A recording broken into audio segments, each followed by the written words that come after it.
দেখো আমাকে একটু দিন। এই তো বাবা সুন্দর। কে বানাতে চলেছি এই দুইটা রোজ মালা। প্রথম প্রস্তুতি শুরু হয় প্রতিটা ডান্ডা ছেটে নেওয়া, পাপড়িগুলো ঠিক রাখা। হাতের কাজ বলতে যা বোঝায় সবটাই ধীরে ধীরে মন দিয়ে কাজটা সম্পূর্ণ সঠিক করা। যখন প্রথম ফুলটা সুতার সঙ্গে জুড়ে যায় তখনই শুরু হয় মালার জন্ম। ক্রমে ফুল বাড়তে থাকে, আকারটা ধীরে ধীরে স্পষ্ট হয়, যেন একটা গল্প তৈরি হচ্ছে, ভালোবাসার গল্প, সুগন্ধের গল্প। প্রতিটা ফুলে স্পর্শ এভাবেই তৈরি হতে থাকে মালাটা। আমরা চাই মালাটা শুধু সুন্দর না, একটু আলাদা হয়। যে মানুষটা মালাটা নেবে তার প্রথম দেখাতেই তার চোখে যেন স্নিগ্ধতা নামে। এই যত্নটা আমাদের কাজকে কাজ না বানিয়ে একটা আবেগে পরিণত করে। ধীরে ধীরে মালা দুটো পুরো রূপ নেয়। ফাইনাল টাচ দিয়ে যেন মালা দুটো নিজের মনের মতো করে জ্বলে ওঠে।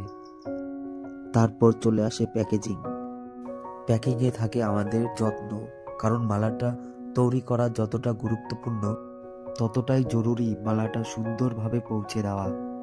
অবশেষে ডেলিভারির মুহূর্ত, যখন কাস্টমারের হাতে মালাটা তুলে দিই, সেই হাসিটুকু, সেই আনন্দটার আমাদের সব পরিশ্রমের সবচেয়ে বড় পুরস্কার। কখনো বিয়ের জন্য, কখনো পূজার জন্য, কখনো প্রিয়জনের জন্য, প্রতিটা ডেলিভারি যেন আমাদের একটা নতুন গল্প। আজকের মালা দুটোর গল্প এখানেই শেষ হলো। আপনাদের যদি এরকম মালার প্রয়োজন হয় অবশ্যই কমেন্ট করবেন, এবং ভিডিওটা ভালো লাগলে অবশ্যই একটা লাইক এবং শেয়ার করে দেবেন। ধন্যবাদ সবাইকে। থ্যাংক ইউ আপনাদেরকে, অসংখ্য ধন্যবাদ। চিন্তাই ছিলাম না, আমাদের কাছ থেকে মাল নিলে কোনো চিন্তা কোনো কারণ নেই। নিই তো জানা রইলো, আবার প্রয়োজন পড়লে আবার কোনো সময় কোনো এ থাকলে নিশ্চয়ই নেব। আমাদের শুধু এই কাজ না, বিয়ের যাবতীয় যত সব এই দেখেছি আমাদের পেজ দেখে তো। না না, ফটোটা দেখেছেন সেম টু হয়েছে। হ্যাঁ হ্যাঁ ঠিক আছে, ঠিক আছে, ভালো আছে ভালো আছে। আপনারা বাড়ি অবধি এসে দিয়ে গেছেন, যতই নিন না আমার অসংখ্য ধন্যবাদ। ঠিক আছে দাদা।